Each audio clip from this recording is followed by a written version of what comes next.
What is up, YouTube family? Thank you guys for tuning back in to Wilburn Reactions. My name is Chod. If you are new to this channel, go ahead and subscribe. I promise you, you won't be disappointed.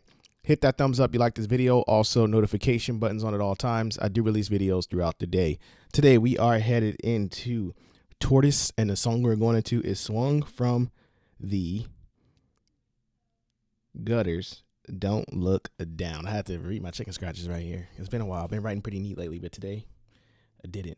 I think that's what it. Let me double check this, guys, because I might have wrote something else. I don't know if I got this title right.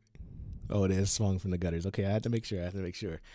Before I dive into this, guys, first and foremost, I want to thank my new subscribers for coming over and supporting me, and my subscribers that's been here. But if you are new to the channel, while the song is playing, I do not talk, skip, or pause or anything like that. I wait to the very end to give you my honest, detailed breakdown. Let's dive in and see what these guys bring to the table. This will be a blind side. I have not heard from these guys yet.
this was crazy. This was different, man. It was it kind of gave me like a little bit of some psychedelic vibes. You guys already know what I'm gonna dive into first and foremost. I want to thank you for allowing me to react to this. Also, I want you guys know where I'm diving into. First 2 drum sets sitting up there. I'm like, oh, where are we going with this? I always like a double set. It's cool to see it, and I love what they did here. And I started making some facial expressions when they got into some certain grooves, and I'll tell you why. I always say this. First and foremost, it's hard to double set in any setting. I double set it with my friends, not with bands, but we practice that way. When I tell you add the band element to it, it gets tougher because it's staying in the pocket. One of you guys is in the pocket, jumping out of the pocket, staying in the groove without falling off and making it sound sloppy. And you have to be on one heartbeat, one band, one sound, like they said. And it's one heartbeat when it comes to that. You can't miss at all. What I want to point out to these 2 individuals that are up there on the drums, just phenomenal. I mean, you're talking these guys where one of them was jumping out the pocket, and then like the music was like fake. That's where that psychedelic type vibe came in. Like the music sounded like it's falling apart, but it's really not. It's staying together.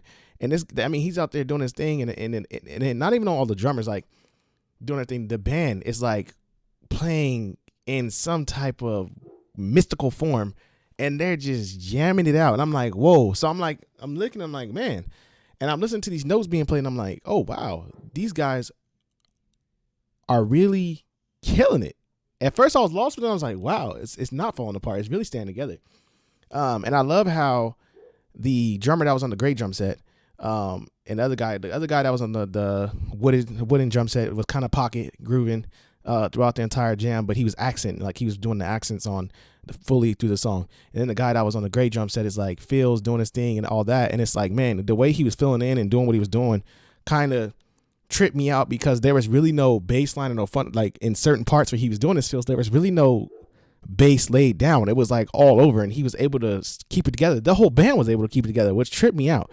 And then their sound is really trippy. You know, I love how they have that trippy vibe to them and everything going on. Like it's crazy. And it's crazy when you hear stuff like this, because it's hard. In my head, I say like there's really no count on something like this. Like you're really just locked in on what the band like practice. I play with a band, and I've done some psychedelic stuff before, and I remember it was just like, man, you just locked in. And seeing this, it's crazy. And then the bass line, I mean, it's just grooving. And then the sound effects, I don't know if that's a synth up there or what that is. I'm not too familiar with all that, but the sound effects that was coming in and what they did with this song is just phenomenal. And I like I said, you guys know I love musicianship like this, because it just shows the thinking behind the musicians and thinking outside the box. They're not just creating music at this point. Like I say, they're thinking outside the box of just creating a straight song. They're creating something that's making you think, making you wonder. That's what's behind it. And that's what I think about too when these guys do this. This is a project that they did, and you could tell they took time on it and wanted to create something crazy, and they did just that. This is not something you're just going to say, I'm going to lay down, we're going to practice this today, guys. This is something that was created over time. And it's a lot of work behind this. Like it's just watching them perform it. It's just a lot. You could tell it's a lot behind it. And it's just staying locked in as a band. And I always say this, you have to have a great band to play something like this, because this is not easy content. This is not easy content at all. This is hard to do. And 2 drum sets up there with the full band and letting the song kind of fall apart sometimes and come back together and just build this sound is amazing. They did a phenomenal job. I'm impressed with this group, and I'm glad you guys brought them to my attention. Once again, thank you guys for coming over. Don't forget to like, subscribe, and I'll see you guys in my next video.